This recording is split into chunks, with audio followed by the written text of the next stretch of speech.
toute l'Antiquité, puis comme si Dieu n'existait pas. Non, la réalité, c'est qu'il y a un combat, puis on va en parler aussi, puis même ce soir, on va visiter un petit peu dans Romains, chapitre 7, un texte qui est la vérité. Personne ne peut dénier ça, à moins que tu ne sois pas humain, tu pourrais pas dire que ce texte-là ou ce verset-là est faux parce que tout le monde fait face à ça. Donc, ça fait déjà beaucoup de choses. Puis, on va commencer vraiment là. Je vais faire un petit survol. Ah oui, la dernière étape. La dernière étape, c'est évolue et vis librement. Évolue et vis librement. Pourquoi est-ce qu'on vivrait avec l'impression... Pourquoi notre cycle serait toujours ça?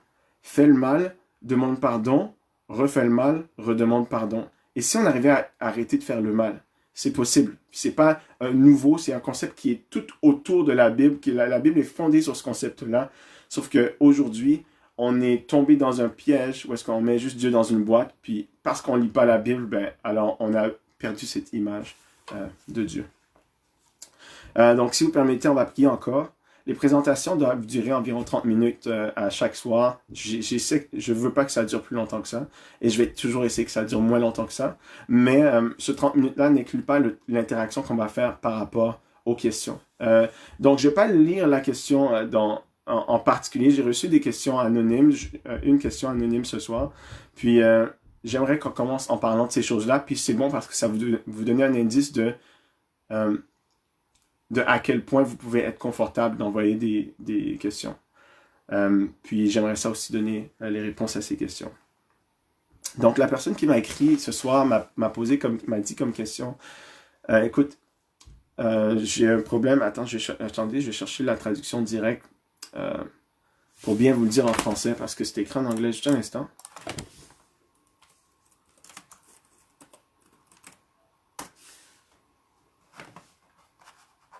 Ouais, dans le fond, c'est quelqu'un qui disait, écoute, moi j'ai un problème avec le sexe. J'arrive pas à m'en débarrasser. Puis je suis dans une relation où j'ai emmené quelqu'un d'autre à faire ce péché-là avec moi.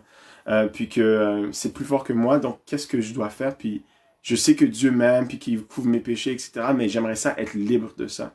Alors ma réponse pour toi, c'est reste avec nous à chaque soir. On va en parler de ça. On va en parler de la dépendance. Puis on va parler de comment c'est la méthode, à mon avis, c'est la méthode que le diable utilise pour garder tout le monde coincé. Si tous les gens qui sont dans l'Église, les jeunes et les adultes, vivent avec chacun leur petit péché secret, alors tout le monde fait semblant d'être chrétien, puis personne ne va être sauvé. Puis ça ferait plaisir au diable. Donc, sois avec nous. Ce qu'on va vraiment faire, c'est essayer de regarder à Dieu, puis croire en qu'est-ce que lui nous dit, pas en qu'est-ce qu'on ressent. Parce que nos sentiments, souvent, le diable, va les utiliser pour nous faire sentir des choses. Par exemple, je suis là, puis je dois prêcher, par exemple. Puis, je dois partager un message qui est basé sur la Bible. La Bible, c'est la vérité. Moi, je suis un humain, je fais des erreurs, je suis un pécheur, mais mon sermon doit être par rapport à la vérité, par rapport à la Bible. Et là, le diable va venir puis dire, ah ouais, toi, t'es comme ça, tu te prends pour qui? Tu vas aller prêcher à des gens, tu sais d'où tu viens, tu sais qu'est-ce que tu faisais l'année dernière, tu sais qu'est-ce que tu faisais de façon quotidienne, puis comment t'oses aller partager avec ces gens-là, parler de la Bible, puis te mettre dans une position où est-ce que tu dois donner des conseils alors que t'es rien. Donc ça, c'est comment le diable va fonctionner. Il va utiliser des pièges comme ça, puis là, au lieu de regarder à la Bible, au lieu de regarder à l'amour de Dieu, au lieu de regarder à la mission que Dieu m'a confiée, je vais regarder à moi puis je vais dire, ah ouais, c'est vrai, je suis pas si bon. Ah ouais, puis là, je vais perdre ma confiance. Puis là, je vais perdre ma confiance en Dieu parce que mes yeux sont plus sur Dieu. Puis là, je vais faire ça tout croche. Alors, c'est pour ça que c'est très important et c'est ce qu'on va essayer de muscler cette semaine. Puis la dernière étape la troisième étape qui est bâtir une relation, c'est ça. Ok, Dieu, c'est bon. Je vais bâtir une relation, mais comment est-ce qu'on fait ça? Est-ce que c'est juste, je viens à l'église, j'écoute un sermon, puis là, je ressors? Je vais vous demander d'être tout à fait franc, puis d'écrire, réagir à ça si vous voulez. Soyez tout à fait franc. Quand vous allez à l'église et que vous asseyez, vous recevez une prêche, vous vous sentez bien, que le sermon, le pasteur va faire un appel. Des fois, si vous le sentez vraiment, vous pensez que c'est vrai, vous allez vous mettre debout, vous allez approcher de la scène, pas la scène, de l'autel ou de la chair. Puis, on va prier sur vous, vous allez être bien. Puis là, après ça, vous allez manger. Après, vous allez dormir. Puis après ça, on va être samedi soir, on va sortir du sabbat. Puis là, vous allez juste retourner tranquillement dans votre beat. Ou bien vous allez combattre pendant 1 jour, 2 jours. Puis après ça, on va retourner dans notre beat. Jusqu'à la semaine prochaine, jusqu'à la prochaine fois où il y a un prédicateur qui va venir, qui va dire quelque chose de vrai. Ma question, si cette religion-là qui est de juste aller à l'église, recevoir un sermon, puis ressortir, retourner la semaine prochaine, si ça fonctionne, pourquoi est-ce qu'il n'y a pas de transformation?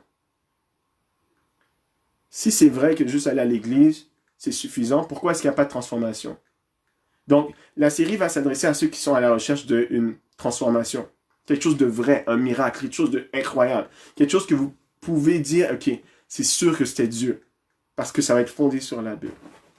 OK, j'ai assez parlé, on va aller directement dans le vif du sujet, mais on va prier encore. Là où vous êtes priés avec moi, puis surtout, je prie tout au long des présentations. Priez pour moi parce que je suis un humain comme vous, puis le diable va essayer de me tenter, puis de me faire changer mon vibe, d'utiliser mes émotions, etc. Donc, priez pour moi, puis priez parce que je suis dans une position où votre attention est sur moi, mais j'aimerais que Dieu mette son contrôle sur ma bouche. Donc, priez, puis demandez à Dieu, Seigneur, mets tes paroles dans sa bouche. Empêche-le de dire des mensonges.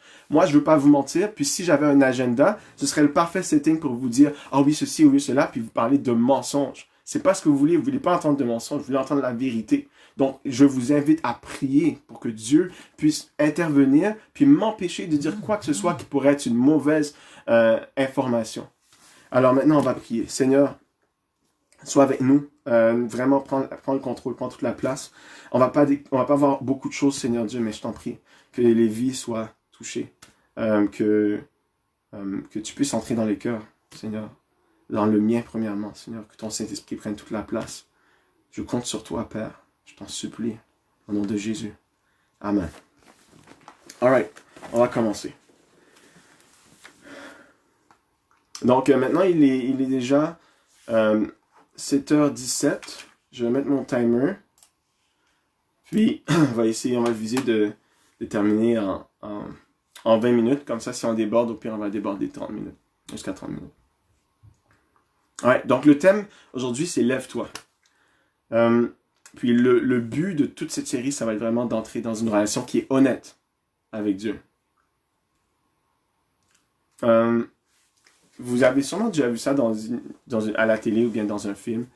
Il y a un âge où les enfants, quand on ferme les yeux, puis on ouvre les yeux, puis on fait coucou, et ça les fait tout le temps rire. Vous avez sûrement vécu ça avec un neveu, une nièce ou bien avec vos enfants. On met les yeux, puis on fait coucou, puis là l'enfant il réagit comme si waouh, c'est fou. Parce que pour les yeux, pour l'enfant, ce qui détermine la réalité, ce sont les yeux. Donc, tu fermes les yeux, puis tu ouvres les yeux, waouh, t'existes encore, puis là, t'existes plus, puis t'existes encore. Des fois, les enfants vont faire la même chose, ils vont fermer les yeux, puis ils ont l'impression qu'ils sont invisibles. Donc, si je te vois pas, alors tu me vois pas. Mais la réalité, c'est que les yeux fermés ou les yeux ouverts, je te vois, t'es là, je peux te toucher, t'es présent, t'es physiquement là. Je pense que des fois, on a l'impression, nous, on se met dans la position de cet enfant-là, puis on fait la même chose avec Dieu. Fait qu'on fait comme si Dieu pouvait pas voir, puis on essaie de lui présenter quelque chose. Donc, on dit, quand on prie, « Ô Seigneur, grand Dieu tout-puissant, qui était, qui est, et qui vient, et qui a ouvert la mer rouge. » Et ça, c'est des bonnes choses à faire, mais seulement si le cœur y est. Dieu voit ce qui est au cœur. Ce qui est à l'extérieur du cœur, pour Dieu, selon sa parole, c'est pas pertinent. Puis on va découvrir ça, on va regarder ça ensemble. J'aimerais ça qu'on aille dans Jean chapitre 8. Ça, c'est mon histoire favorite parce que je considère que c'est mon histoire à moi. Jean chapitre 8. Si vous avez vos Bibles, allez voir. Si vous n'avez pas de Bible, allez sur Google. Le texte est disponible. Vous écrivez Évangile, vous écrivez Jean chapitre 8. Moi, je vais lire de la version Louis II. Là, je suis dans une Luc, c'est pas ça. Jean chapitre 8. Et puis on va lire à partir du verset 1er. et jusqu'au verset 11. Je vais tout lire parce que après ça, je vais plus retourner. J'aimerais tout lire d'un coup. Vous avez la grande image. Puis après ça, je vais prendre des petits morceaux. D'accord? Donc, Jésus se rendit à la montagne des Oliviers, mais dès le matin, il alla de nouveau dans le temple. Et tout le peuple vint à lui. S'étant assis, il les enseignait. Jusqu'ici, relax, Jésus fait Jésus, right? Alors, les scribes et les pharisiens amenèrent une femme surprise en adultère. Intéressant. Et la plaçant au milieu du peuple, ils dirent à Jésus, « Maître, cette femme a été surprise en flagrant délit d'adultère. Moïse, dans la loi, nous a ordonné de lapider de telles femmes. Toi donc, que dis-tu? » Il disait cela pour l'éprouver, afin de pouvoir l'accuser. Mais Jésus, s'étant baissé, écrivait avec le doigt sur la terre. Donc, ils ont posé une question à Jésus. Ils ont dit, « Ok, cette femme-là, on l'a trouvée en flagrant délit d'adultère. » Puis ils l'amènent, puis ils disent, « On devrait la lapider, mais toi, qu'est-ce que tu dis? » Puis Jésus répond pas. Il se penche, puis il écrit sur le sol. Comme il continuait à l'interroger, il se releva et leur dit, « Que celui de vous qui est sans péché jette le premier la pierre contre elle. » Et s'étant de nouveau baissé, il écrivait sur la terre. Ah oui, il faut que je regarde s'il y a des commentaires. Je vais aller voir. Est-ce que c'est pertinent? Je vais ouvrir la page au moins. Sentez-vous confortable s'il y a des commentaires? Je devrais pouvoir les voir.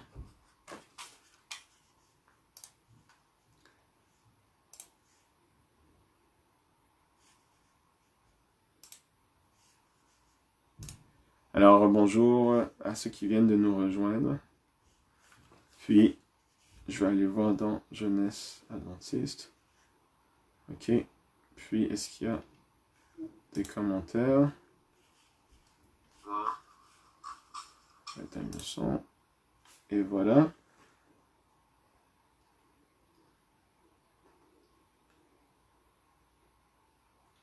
Ok, voilà, c'est ouvert. Donc, sentez-vous confortable pour les commentaires. Ensuite, quand ils entendirent cela, accusés... Sorry. Je recommence à partir du verset 7. Quand il continua à l'interroger, il se leva et leur dit que celui de vous qui est sans péché jette le premier la pierre contre elle.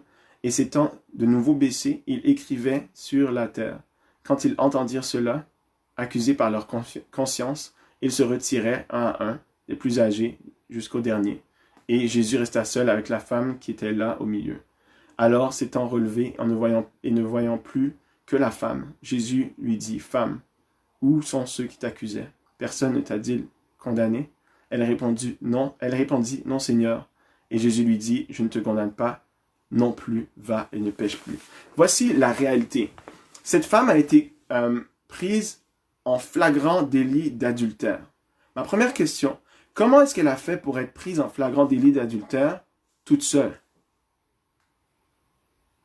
Quand ils sont entrés dans cette chambre-là, il va y avoir quelqu'un avec elle. On n'en parle pas.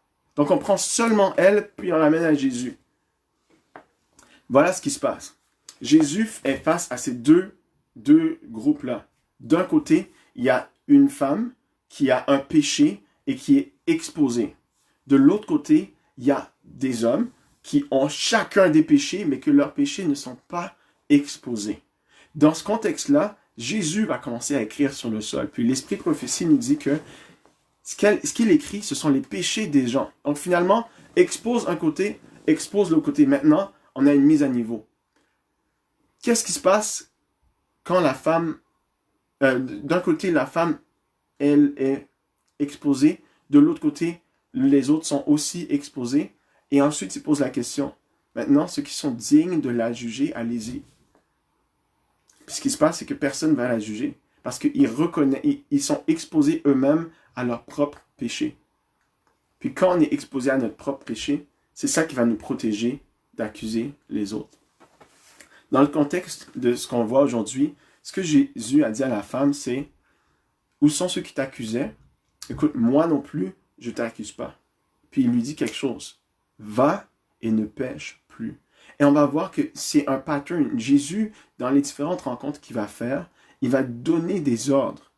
Et à chaque fois, il dit finalement aux gens, va, fais quelque chose que tu n'as jamais fait. Puis l'invitation à vous et à moi aujourd'hui, c'est va fais quelque chose que tu n'as jamais fait. Il y a quelqu'un qui a dit que que l'insanité, je ne sais pas comment ça se traduit en français, insanity, c'est faire la même chose et expirer des résultats qui sont différents.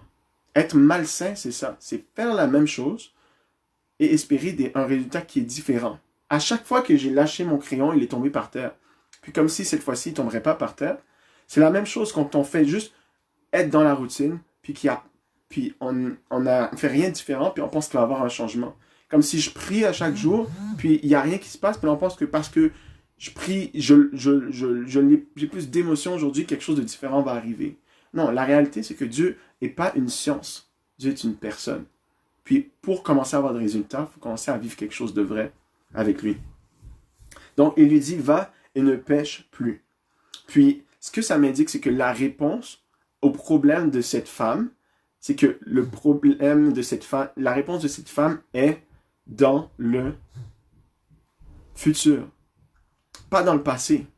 Il a dit, ok, va, retourne dans la chambre. Il n'a pas dit, ah, va, retourne dans la chambre, puis fais mieux, fais différemment. Retourne dans le passé, puis répare ce que tu as fait, puis après ça, reviens, puis on va faire quelque chose. Dieu ne nous permet pas d'évoluer dans le passé. Alors pourquoi est-ce que la culpabilité, la honte a tellement de pouvoir sur nous si on ne peut pas évoluer dans le passé? C'est sûr, on est humain, on regrette, etc. Je comprends. Mais vous savez, dans une voiture, il y a deux vitres. Il y a le pare-brise, puis il y a le rétroviseur. Le rétroviseur, c'est lui qui nous monte en arrière. C'est juste jeter un coup d'œil pour faire attention par rapport à où est-ce qu'on s'en va. Mais nous, on passe notre vie à regarder souvent le rétroviseur comme si il y avait quelque chose du rétroviseur qui va nous aider à aller en avant. Alors que c'est faux. Regardons en avant, regardons ce que Jésus nous promet. Puis c'est pour ça qu'il dit, va, désormais, ne pêche plus. Va. Le passé, c'est passé, tu ne peux plus rien faire. Tu as déjà été dans la chambre. Maintenant, tu n'es plus dans la chambre. Aujourd'hui, prends une décision, va et ne pêche plus. Ce ne serait pas insultant si, pour ceux d'entre vous qui ont une copine, ou bien les jeunes hommes d'entre vous qui avaient, les jeunes d'entre vous qui ont une copine, ou les jeunes filles qui ont un copain, ce ne serait pas insultant si chaque fois que vous parlez avec cette personne-là, il ou elle vous dit la même chose. Donc, il vous parle au téléphone, puis il vous dit bonjour, ça va, puis il y a comme une liste de 3 questions, puis il pose les 3 questions. Puis c'est fini, puis à chaque jour, il fait la même chose. Ce serait insultant, puis à un moment donné, vous ne voudriez plus de cette relation-là. Alors pourquoi est-ce que vous pensez que pour Dieu, c'est agréable lorsque vous venez, moi aussi, ça m'arrive, lorsque on vient, puis on fait la même prière à chaque jour. Ah Seigneur, fais que ceci, fais que cela, au point est-ce que c'est comme automatique. On envoie notre order chaque matin, enter, puis on veut une réponse à chaque matin ou à chaque jour. Si Dieu était une science, ce serait normal de le traiter comme ça. Si Dieu était un robot, un programme, ce serait normal de lui donner tout le temps les mêmes données. Mais si Dieu est une personne, est-ce qu'on ne devrait pas agir d'une façon différente? Je vous donne un exemple dans la Bible de gens qui get real. Quelqu'un a déjà lu le psaume 51? En fait, c'est David qui a péché avec Bathsheba. Il a commis l'adultère avec elle. Puis, dans ce psaume-là, he keeps it real. Il est vrai. Il dit, j'ai fait mal, j'ai fait ce qui est mal à tes yeux, etc. Puis Dieu lui accorde du secours. David était un pécheur, c'est vrai, il a tué des gens. Il n'était pas pire que nous. Il n'était pas non plus mieux que nous. Mais ce qui a fait que David était si grandiose, puis qu'on l'appelle l'homme selon le cœur de Dieu, c'est que David kept it real. Je mets les guillemets parce que c'est en anglais. David était réel, était vrai, franc. C'est insultant quand tu sais la vérité d'entendre un mensonge. C'est insultant quand tu sais la vérité d'entendre un mensonge. Dieu voit ton cœur. Il sait exactement tous les défis. Puis la seule façon qui peut t'aider à passer au travers, à vivre au-delà de la faute, c'est quand tu vas juste admettre la faute. On va aller voir un texte rapidement. C'est dans Jean 15, verset 15. Puis ça, c'est pour tous ceux qui disent, oui, mais je gère, je suis capable. L'histoire t'a prouvé que tu n'es pas capable. Mon histoire m'a prouvé que je n'étais pas capable. Je refaisais les mêmes choses de façon très régulière, les mêmes péchés. Je savais que c'était pas correct, je savais qu'il fallait pas que je le fasse. Mais c'était comme enregistré dans mon corps, puis il y avait des triggers qui fonctionnaient, puis je tombais tout le temps dans les mêmes pièges. Pourquoi est-ce que c'est arrivé comme ça? C'est parce que j'ai pas été... C'est parce que j'ai essayé de le faire tout seul, finalement. On va aller voir rapidement dans Jean 15. Puis je l'ai ici, donc je vais pas le chercher, mais c'est Jean 15, verset 15, puis ça dit, « Je suis le cep, vous êtes le sarment. Celui qui demeure en moi et en qui je demeure porte beaucoup de fruits. Mais car sans moi, vous ne pouvez rien faire. » Et ça, c'est la réalité. Sans Dieu, sans Jésus, vous ne pouvez rien faire. Il y a un texte semblable qui est dans Romains, puis ça, j'ai envie d'aller le voir. Romains, chapitre 7. Puis c'est le texte dont je vous parlais qu'on ne peut pas le nier. C'est Romains, chapitre 7, verset 19. Puis voilà ce que ça dit. « Car je ne fais pas le bien que je veux, et je fais le mal que je ne veux pas. » Car je ne fais pas le bien que je veux, et je fais le mal que je ne veux pas. Ça, c'est la réalité dans chacune de nos vies. Il y a un département de nos vies où est-ce qu'on veut faire ce qui est correct. On sait c'est quoi la bonne chose à faire, mais on ne le fait pas. Puis on va découvrir cette semaine que c'est parce qu'en nous, il y a comme un combat. Puis que notre chair n'est pas assez forte pour ce combat. Donc on a besoin d'aide. Puis la parole de Dieu appelle ça le Saint-Esprit. Puis on va découvrir que le Saint-Esprit n'est pas juste comme les flammes de feu qui descendent, puis que là tu commences à parler des différentes langues, etc. C'est plus que ça le Saint-Esprit. C'est beaucoup plus près, beaucoup plus personnel. Mais on va découvrir ça. Pour l'instant, le thème d'aujourd'hui, c'est « Lève-toi ». Je vais aller voir rapidement le temps qu'il me reste. Oh, parfait. Je vais terminer dans les temps. On va aller voir un autre texte. Bon, vous êtes les jeunes de l'église de Bethesda pour la plupart. Puis l'église de Bethesda, le thème, le nom Bethesda, ben, ça vous fait penser à la piscine de Bethesda, n'est-ce pas? C'est sûrement de là que l'église tire son nom. Puis il y a quelque chose de spécial qui s'est passé à Bethesda. C'est qu'une fois, un homme a été guéri. Puis c'est Jésus qui l'a rencontré. Mais c'est spécial parce qu'avant de le guérir, Dieu lui a posé une question. Jésus lui a posé une question. Puis ça se retrouve dans Jean 5, verset 5. À nouveau, c'est Jean 5, verset 5. Jésus n'est pas juste venu puis il l'a guéri. Jésus lui a posé une question. Il a dit, « Veux-tu être guéri? » Veux-tu être guéri? C'est la question que je te pose à toi aujourd'hui parce qu'on embarque dans un 7 jours de réflexion puis de décision. Puis si on prend des décisions à chaque jour cette semaine, on va commencer un processus de transformation. Mais la question c'est, est-ce que tu veux être guéri? Jésus n'a pas posé comme question, est-ce que tu peux être guéri? C'est pas ça la question. Parce que s'il avait posé cette question-là, est-ce que tu peux être guéri? Ça dépendrait de ce que lui, il est capable de faire, de son pouvoir, ses capacités. Mais la question, c'est, hey, est-ce que tu veux être guéri? La question que Dieu pose, puis nous pose cette semaine, c'est, est-ce que tu es capable d'être guéri de tes mauvaises habitudes, de ta dépendance, de ton péché ou de la vie que tu mènes? C'est pas, est-ce que tu es capable? Le passé a déjà confirmé que toi et moi, nous ne sommes pas capables. La question, c'est est-ce que tu veux? Parce que la prochaine étape, c'est Dieu qui fait quelque chose. Après avoir posé comme question, est-ce que tu veux être guéri? Il lui a donné une action. Il lui a demandé de poser une action qu'il n'a jamais posée. Il lui a dit, voilà, lève-toi, prends ton lit et marche. Le gars, dans sa vie, ne s'était jamais levé parce qu'il était paralysé. Il s'est jamais levé. Puis il n'a jamais pris son lit. C'est jamais quelque chose qu'il a fait. Puis il n'a jamais marché. Puis Dieu est là et lui dit, lève-toi, prends ton lit et marche. C'est quelque chose qui fait juste aucun sens, considérant là où il se trouve. Il est là puis il l'attend. Puis ça fait 38 ans qu'il est là puis qu'il attend. Puis Jésus lui dit, viens, fais quelque chose de complètement différent. Le message pour toi particulièrement, pour vous particulièrement cette semaine, si tu veux des résultats différents, cette semaine, il faut faire quelque chose que tu n'as jamais fait auparavant. Puis ça, c'est de vivre quelque chose de vrai, d'honnête, de franc avec Dieu. On va aller voir dans Jean chapitre 9. Jean 9.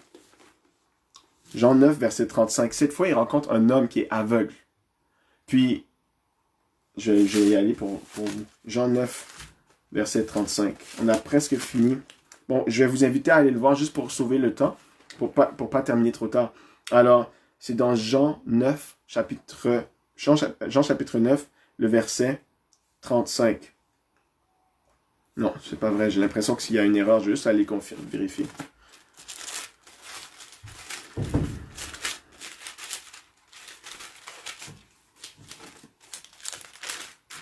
Ouais, exactement. Jean 9, puis on est au début du chapitre, puis les gens lui posent la question à Jésus, puis il voit un homme qui est aveugle de naissance, puis il dit, hey, qui a péché? Est-ce que c'est lui ou c'est ses parents? Puis il dit, non, il est malade pour que les œuvres de Dieu soient manifestées en lui. En d'autres termes, c'est pour la gloire de Dieu.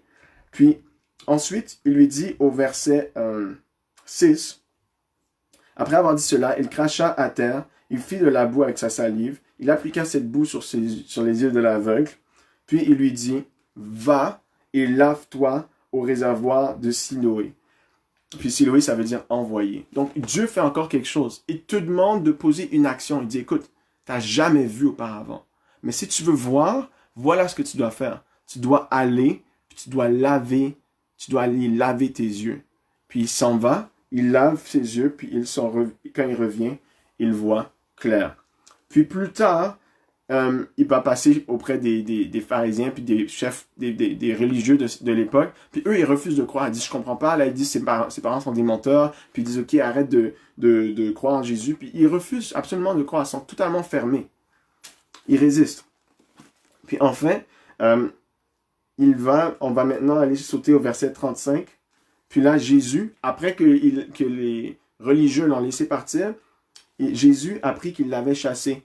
Et l'ayant rencontré, il lui dit, crois-tu au Fils de Dieu? Il pose ces questions-là à l'aveugle. Puis c'est la question qu'il pose à vous aussi aujourd'hui. Est-ce que tu crois au Fils de Dieu? Vous avez tous, ou si vous êtes dans le contexte adventiste, vous avez vécu, entendu des témoignages, vu des gens qui, lorsqu'ils partagent Dieu, ils sont comme en feu. Il y a quelque chose qui s'est passé. Il y a des miracles, des gens qui avaient le cancer, qui n'ont plus le cancer, ou bien des gens qui faisaient telle chose, puis que maintenant ils sont libres de ces choses-là. Des gens qui n'avaient pas de papier, puis là les papiers sont venus de n'importe où. Des gens qui n'avaient plus d'argent, puis là Dieu a trouvé une solution, puis il y a de l'argent qui est sorti de nulle part. Ça arrive. Mais est-ce que vous êtes satisfait de juste l'entendre? De juste savoir, oui, Dieu fait ça pour des gens. Et pourquoi pas le vivre? J'ai compris que c'est la méthode de Dieu. Il rentre dans une vie, il change cette vie-là, puis après ça, les gens peuvent juste pas rester silencieux. Ils doivent parler. Puis c'est ça qu'il a fait dans le cas de cet homme-là. Il l'a guéri, puis il est revenu le voir, puis il a dit, écoute, est-ce que tu crois au Fils de Dieu? Puis c'est la même question qu'on vous pose. Est-ce que tu crois au Fils de Dieu? Puis je suis content que vous soyez chacun dans votre confort, puis devant votre téléphone, ou bien devant votre ordi ou votre tablette. Ouais. Puis vous êtes là parce que cette fois-ci, vous n'allez pas regarder à gauche et à droite, puis dire, écoute, il y a un appel, il y a des gens à côté de moi, est-ce que je vais me lever, qu'est-ce que les gens de l'Église vont dire? Vous êtes tout seul. Donc la réponse à cette question-là, c'est vous seulement qui allez l'entendre. Puis c'est là que c'est vrai. Quand quand Jésus enseigne aux disciples à prier, il dit, écoute, quand tu pries là, va pas au coin de la rue puis prie publiquement. Il dit, écoute, entre dans ta chambre, dans le secret, puis là, parle à ton Père qui est dans le secret. Puis il y a quelque chose qui va arriver. Parce que Dieu va t'entendre, puis Dieu va t'exaucer. Dieu tient à avoir cette relation avec nous qui est vraie, qui est personnelle, puis qui ne dépend pas de l'assemblée dans laquelle on est. Qui est vraie, qui se passe au niveau du cœur. Enfin, je vais aller voir l'histoire de Jairus. Vous connaissez l'histoire? C'est l'histoire ça se passe dans Marc, chapitre 5. C'est la dernière histoire qu'on va visiter aujourd'hui. Puis, donc, je vous mets en contexte. Jairus, c'est un homme officiel. On pourrait dire que c'est un ancien d'église. Le premier ancien. Quelque chose comme ça, si on pouvait amener ça de nos jours. Puis, c'est un officiel de l'église, mais lui, il y a un vrai problème. C'est que sa fille est en train de mourir. Donc, il s'en va, puis il prend son courage. Puis, il va aller trouver Jésus parce qu'il voit Jésus faire des miracles. Puis peu importe ce que les gens de l'église sont en train de dire, lui, il sait que sa fille est en train de mourir. Il est désespéré. Donc, il s'approche de Jésus, puis il dit, écoute, il se prosterne, puis il dit, Seigneur, ma fille est en train de mourir. Puis là, Jésus dit, ok, on y va. Jésus se déplace pour aller vers chez elle. Puis là, c'est à ce moment-là que la femme, qui avait la perte de sang pendant 12 ans, vous vous souvenez, elle marche, puis elle touche la robe de Jésus. Puis Jésus sait qu'il vient guérir quelqu'un. Mais il sait aussi que les gens qui sont là ont besoin d'entendre son témoignage. Fait qu'il dit à la fille, pourquoi tu m'as touché? Puis là, la fille, elle dit tout ce qui s'est passé. Elle raconte toute l'histoire. Fait que le gars est là, sa fille est en train de mourir, puis il attend Jésus, puis il est comme, ok, là, Jésus, on y va, puis pendant ce temps-là, la fille, elle parle, elle dit, puis quand je me songeais, vous savez, quand des fois on est à l'église, puis les dames font, en général, ce sont les dames qui font le témoignage, qui dure super longtemps avec tous les détails, ben, c'est peut-être la même chose qui se passait, puis le gars, sa fille est en train de mourir. Jusqu'au point où, là, ils ont terminé, la dame a terminé son témoignage, puis il y a un homme qui arrive de chez la maison de Jairus, puis il dit à Jésus, il dit à Jairus, bro, too late, comme, laisse Jésus tranquille parce que ta fille est morte. Désespoir. Son cœur est brisé. Il est trop tard. Puis je sais que ça arrive dans notre vie où est-ce qu'il est trop tard. Puis des fois, on a l'impression que la situation qu'on est, c'est une situation qui est sans issue. C'est trop tard. J'ai manqué le train. Je suis trop mauvais. J'ai fait trop de choses. J'ai fait souffrir trop de gens. Puis je peux pas m'en sortir. Là, je suis rendu trop bas. Je peux juste pas. Il n'y a plus d'espoir. Il est trop tard. Puis avant que Jairus puisse dire quoi que ce soit, Jésus le regarde, puis il lui dit au verset 36, il a dit, « Ne crains rien, crois seulement. » L'engagement que je vais vous demander de faire aujourd'hui, c'est de juste dire, « Écoute, je ne sais pas qu'est-ce qui m'attend, je ne sais pas comment Dieu va le faire, je ne sais pas de quelle manière il va utiliser pour me rendre libre de ma situation, pour me permettre de voir la vie au-delà de ce que je vis, au-delà de ma dépendance ou de mes défis, de mes problèmes financiers ou autres. » Jésus est en train de te dire, le passé est passé, tu ne peux plus rien faire. Ce que je te demande de faire aujourd'hui, maintenant, c'est de dire, écoute, je te crois, je te fais confiance, j'essaie. Dans les faits, qu'est-ce qu'on a à perdre? Soit désespérer ou tenter l'espoir. C'est pas compliqué, mais cette décision, c'est toi qui dois la prendre. Puis je te demande de prendre une décision de façon libre, de façon éclairée, pas une décision par rapport à ce que le diable est en train de dire. Oui, même, t'as fait ça, puis oui, mais maintenant, puis oui, mais samedi soir, d'habitude, c'est ton vibe, tu sais. Peu importe ce qui va se passer entre aujourd'hui et demain. Dans la minute actuelle, qu'est-ce que tu dis? Est-ce que tu dis, oui, je crois au Fils de Dieu? Ok, je vais vous dire la réalité. Il n'y a rien de magique qui va arriver. D'un coup, tout d'un coup, ben, peut-être, si Dieu le désire, mais en tout cas, moi, j'ai pas de pouvoir sur ça. Mais il n'y a rien, si je me fie à mon expérience, ça va pas arriver juste tout d'un coup maintenant, puis c'est fini, là. Non. Il faut entrer dans une relation avec Jésus. Jusqu'ici, pour la plupart d'entre nous, la relation qu'on a avec Jésus, c'est le Dieu de nos parents. Ou le Dieu, on sait qu'il est puissant, on sait qu'il est dans l'Église, mais qui n'est pas personnel.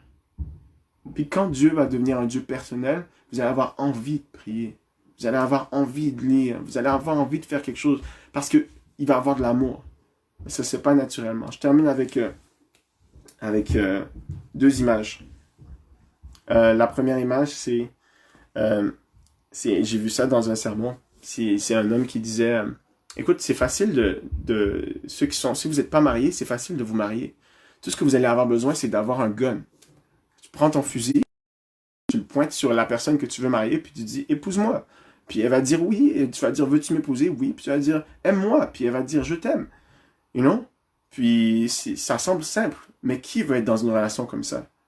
Ce serait un mensonge quand elle va dire, je t'aime. Dieu n'est pas un Dieu qui est là, puis avec son gun, puis en train de juste nous menacer. Allez, va, aime-moi sinon. Non, Dieu veut rien savoir d'une relation comme ça. C'est pas de l'amour, ça. C'est pour ça qu'il nous a donné la liberté, qu'il nous a donné le choix.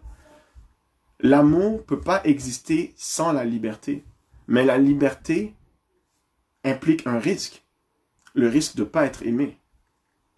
Jésus a déjà pris sa décision. Lui, il va t'aimer avec tout ce qu'il est, tout ce qu'il peut, en respectant son caractère, où il te permet d'évoluer librement.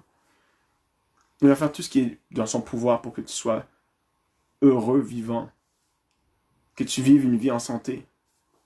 Mais il ne va pas le forcer sur toi.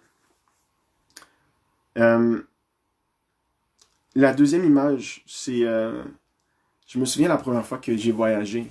Puis peut-être d'entre vous, vous avez déjà voyagé. Certains d'entre nous viennent d'Haïti, donc vous connaissez ça, aller à la mer.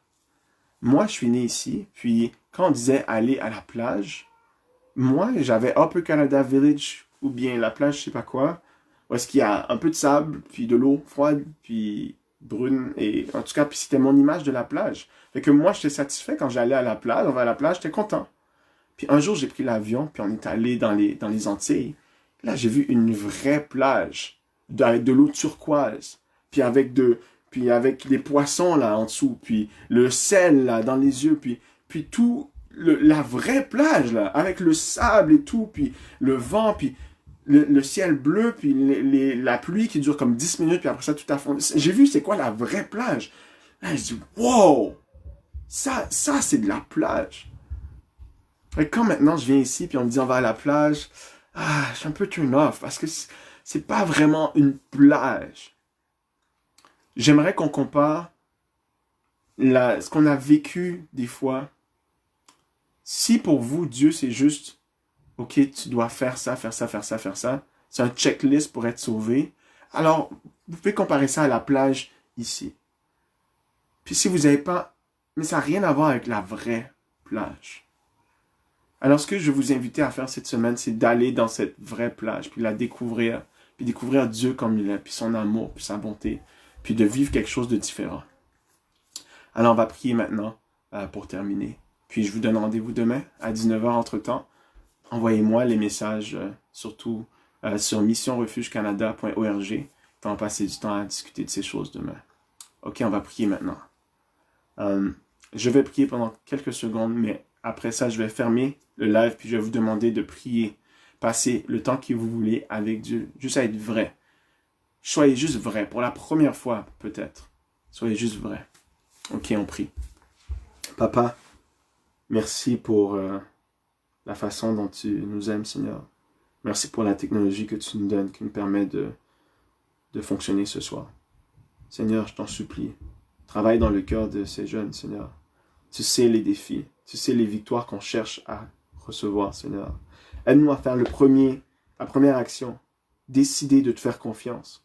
Peut-être quelque chose qu'on n'a jamais fait auparavant, mais vraiment de te faire confiance jusqu'à la victoire, Seigneur. Je compte sur toi, sur ton amour. Si tu l'as fait pour moi, tu vas le faire pour d'autres. Merci, Seigneur, pour ta fidélité et merci d'avance pour toutes les vies qui seront transformées. Je te remercie dans le précieux nom de Jésus. Amen.